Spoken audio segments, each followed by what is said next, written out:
départ. On vous le rappelle, les 30 premiers sont en 1 minute. Et vous avez vu comme ça part vite, c'est assez incroyable. Tariebeu, il n'a pas du tout envie que Martin puisse se mettre dans ses skis. Il est parti vraiment à fond. Donc Martin, il est obligé de fournir tout de suite un effort assez incroyable. Pour l'instant, il n'a pas repris un seul mètre à Tarier. Là-bas, je les vois tout au fond en train de sortir du stade. Tarier, il est parti à bloc. Un mot sur nos Français avec Quentin Fillon-Maillet. S'est lancé là avec son dossard numéro 12. Voilà, ça y est. Simon Fourcade a le dossard numéro 15. C'est à son tour qu'il s'élance. Jean-Guillaume Béatrix avec le 19. C'est parti pour Jean-Guillaume Béatrix. Emilien Jacquelin et Simon Détieux seront un peu plus en retard. Emilien Jacquelin avec le dossard 37. Simon Détieux 19. Assez vite, dans 15 secondes, tous les Français seront partis. C'est vraiment là sur le stade une file continue. Il y a beaucoup d'athlètes là, de ces athlètes qui peuvent remonter. Il y en a forcément un de tout cela qui va faire une remontée incroyable, qui va remonter dans le top 10. C'est largement à la portée des Français. Il s'était lancé, Emilien Jacquelin à gauche de votre écran et Simon Détieux en plein milieu avec son dossard 39 que la caméra suit juste à l'image. Ça y est, tous les Français sont en course sur cette poursuite. Alors devant, on va voir si Martin a réussi à enfin rattraper Tarier. Oui, ça y est, il s'est remis dans les skis. Plus important, et naturellement Eric Lesser lui aussi va venir se glisser dans les skis de Martin. Donc on va avoir un regroupement en tête et peut-être que Tarier va légèrement ralentir. La stratégie évoquée par Raphaël Poiré il y a quelques instants, c'est celle de se mettre dans les skis de Tarier. Ça vous semble la meilleure également? Oui, de toute façon là il n'y a pas vraiment à chercher. Martin, il faut avant tout qu'il rattrape Tariebeu, qu'il se mette en tête de cette course, et puis après le but c'est de rester à cet avant-poste le plus longtemps possible. C'est une course elle n'est pas facile, mais elle est assez dynamique. On a le temps de récupérer pour relancer. Explosif, on voit que ça skie vite dans ce premier tour là, sur cette longue montée. On vient vraiment à fond, ensuite on a une descente, on récupère. Là c'est une partie qui est un peu plus facile. Ils vont rattaquer la montée des coachs. Il va y avoir Stéphane Bouccio qui va donner quelques informations à Martin là-haut, mais on voit que Tarier il skie, Martin il a du mal à rester vraiment dans ses skis.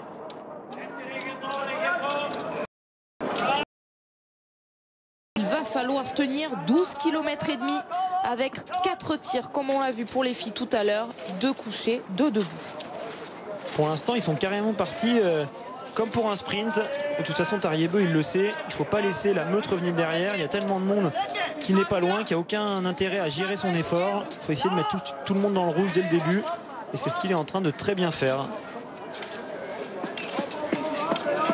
On voit, et le groupe des militaires qui partait à 13 secondes a perdu un tout petit peu de temps. Il est maintenant à 15 secondes.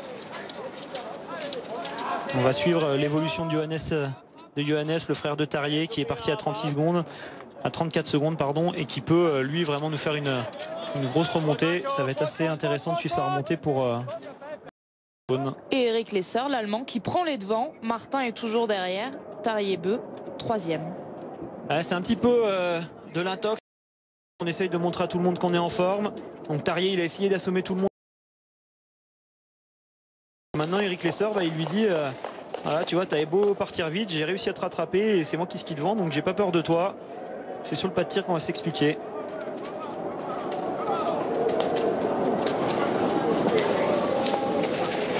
Il y a des petits groupes qui se forment comme ça, des athlètes qui reviennent par l'arrière, qui rattrapent un athlète qui va un tout petit peu moins vite. Et puis derrière on reste ensemble jusqu'au pas de tir. Et en parlant d'intox, on décryptait tout à l'heure l'attitude de Martin Fourcade juste après ce sprint hier. Est-ce qu'il, vous Alexis, qui avez partagé sa chambre pendant des années, est-ce qu'il peut jouer un peu des émotions comme ça? Oui, Martin c'est quelqu'un qui aime bien déstabiliser ses adversaires, qui aime bien montrer qu'il est le plus fort, que c'est le patron. Après, là il est dans une position actuellement où les autres sont forts aussi. Donc il va vraiment falloir qu'il réussisse à prendre l'ascendant. Cette course est très importante pour cette saison, pour le début de saison de Martin. S'il gagne aujourd'hui, il va envoyer un message très fort à ses adversaires. Il va leur dire: vous avez beau être arrivé très préparé, j'ai réussi quand même à me défaire de vos attaques. Par contre, s'il reste toujours comme ça sur le podium, les autres vont prendre un peu de confiance. Donc Martin, il faut qu'il arrive à être intelligent, qu'il soit à l'attaque, mais en même temps qu'il n'en fasse pas trop. Il le disait, Martin Fourcade, après l'individuel de jeudi: j'ai rarement vu une aussi grosse densité dans ce débat. Les meilleurs sont tous ici et ils vont se confronter à leur premier tir, premier révélateur, et Martin prend les devants. Alors Eric Lesser qui a réglé la cible numéro 3 un petit peu plus tard sur le pas de tir, préfère laisser passer les qui correspond bien à ses réglages. Martin lui va aller s'installer sur la cible numéro 1. Alors que c'est Tarier qui avait réglé sur cette cible numéro 1. On espère que le vent ne sera pas trop difficile.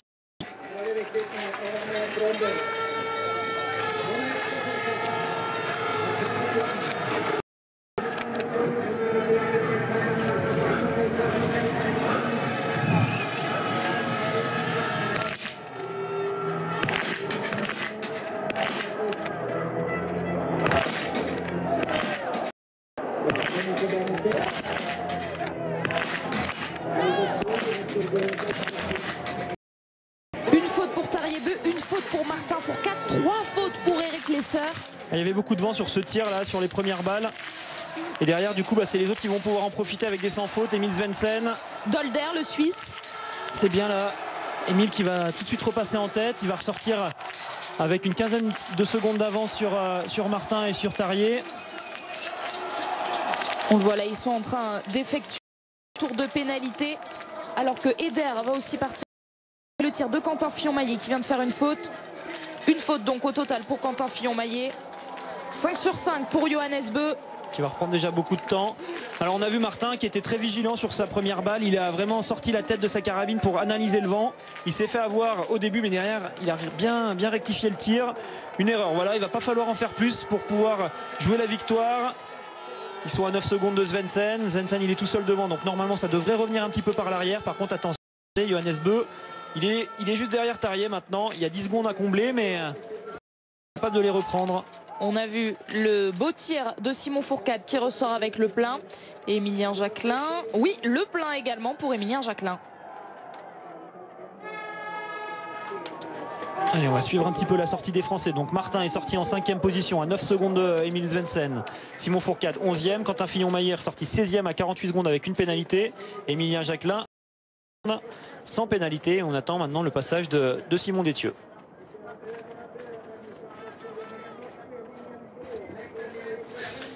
Ils sont nombreux là à tourner sur cet anneau de pénalité. C'est assez impressionnant. On les voit tous à la file indienne. Il y a un vent qui a vraiment changé là pendant le tir. Au début on avait un vent qui soufflait assez fort vers la droite. Tout d'un coup il s'est arrêté, il a presque tourné. Donc c'est vraiment très piégeux sur ces tirs couchés. Pardon. Il faut vraiment très vigilant sur les fanions. Sur le debout ce sera autre chose. Ce sera plus un combat. Il faudra se battre contre le vent, mais on n'en est pas encore là. Et Martin il veut tout de suite faire l'effort pour recoller. Alors il faut qu'il fasse attention de ne pas trop emmener Tarier-Beu dans son porte-bagages. Derrière, regardez, Johannes, il va bientôt recoller. Il est là, il est en train de faire l'effort là. Regardez, il est en train de sauter. Il veut vraiment recoller au groupe de Martin tout de suite. Avec l'Autrichien Simon Eder juste lui.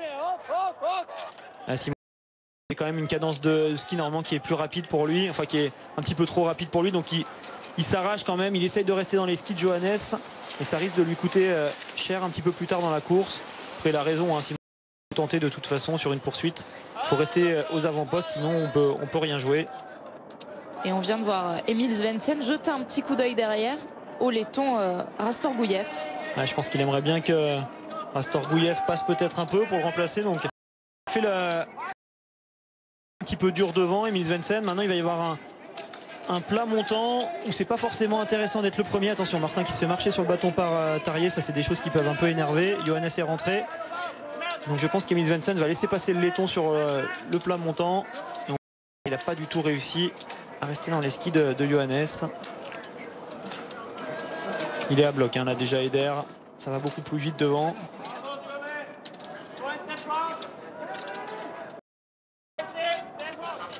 Allez, Emil qui décide finalement de rester devant. Il fait sa course sans penser aux autres. Et Martin qui est juste derrière et Tarier-Beu qui est passé devant. Ah, c'est bien ça pour Martin, ça va lui permettre de souffler un peu.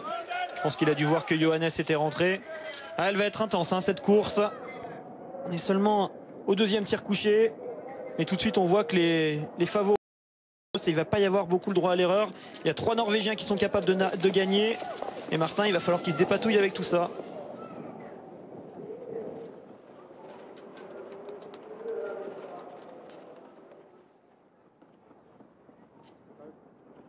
Et il y a encore un peu de silence dans cette forêt, mais les supporters sont venus beaucoup plus nombreux aujourd'hui.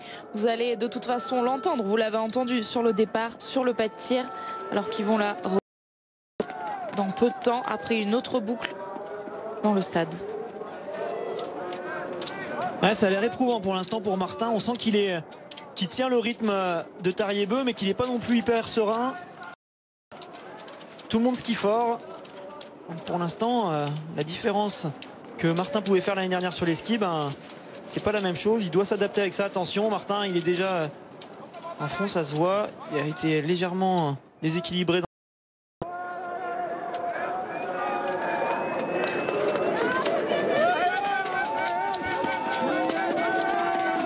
Svensson, Rastorgouyev, Dolder, ce sont les hommes qui composent ce trio de tête qui vont descendre les premiers sur ce pas de tir.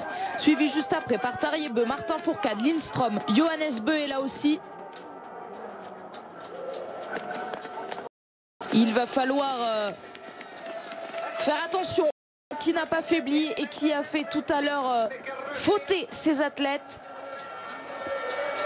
Ouais, le vent continue de tourner, il va falloir bien analyser le fanion avant de tirer la première balle, cliquer s'il le faut.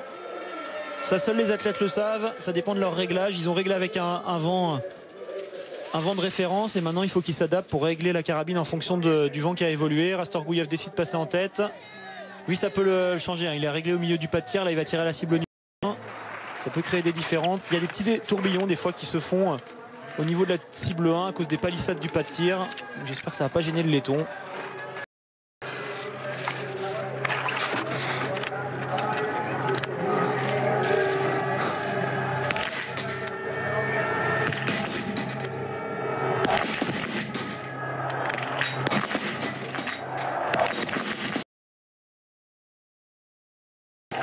Une faute pour Svensson, une faute pour Dolder. Le plein pour Martin Fourcade qui va pouvoir ressortir en tête. Ils ont de l'instant pioché, sauf Tariebeu qui va ressortir juste derrière. Ah, très bien, Martin là qui a pris du temps pour tirer sa première balle. Par contre, je ne sais pas si vous avez pu remarquer, il a accéléré complètement pendant son tir. Ça montre qu'il est lucide. Finalement, il est peut-être pas tant à bloc que ça. Alors il va ressortir avec Tarier. On va voir si Tarier a joué au plus malin dans les premiers tours. Si Martin appuie, est-ce que Tarier va être capable de revenir? Pas dit, parce que Tarier pour l'instant il est quand même vraiment parti très très fort.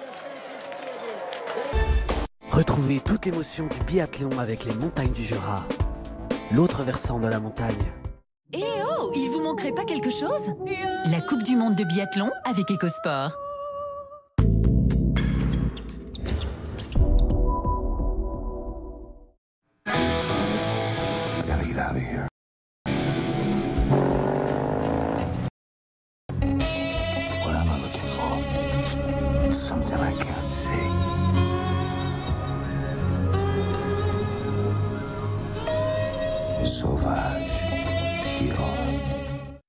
La compétition n'a jamais été aussi intense grâce au nouveau Nerf High Ball.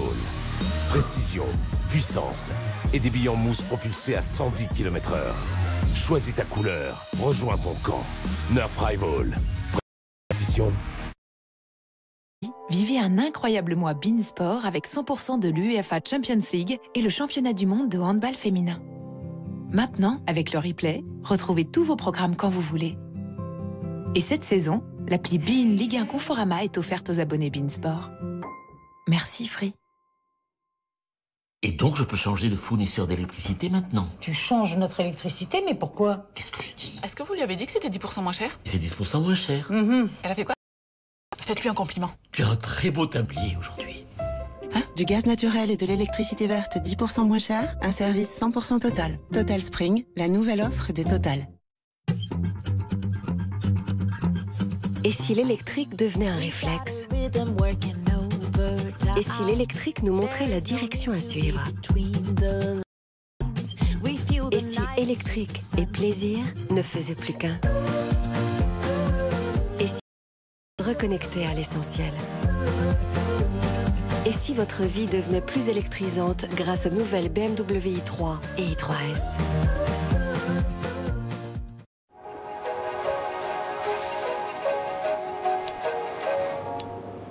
I'm free, let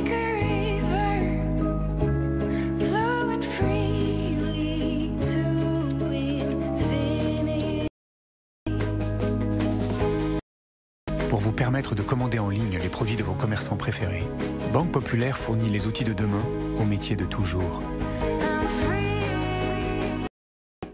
Maîtrisez votre barbe de 3 jours avec le rasoir Philips édition Star Wars.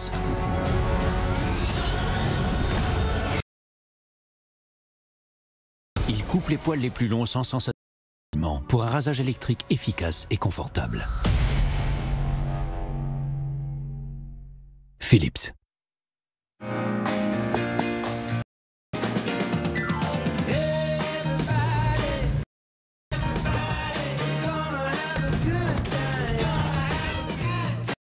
Toutes vos boissons préférées en un clic.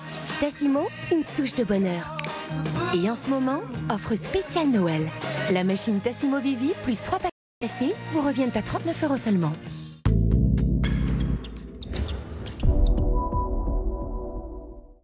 Le progrès, c'est oublier les règles, les conventions, les rôles et les inventions. Oubliez tout. Oubliez le bureau, vous pouvez avoir des idées partout. Oubliez le stress, vous n'en avez pas besoin pour rencontrer le succès. Oubliez les boutons, ils sont pour les manteaux. Oubliez votre business.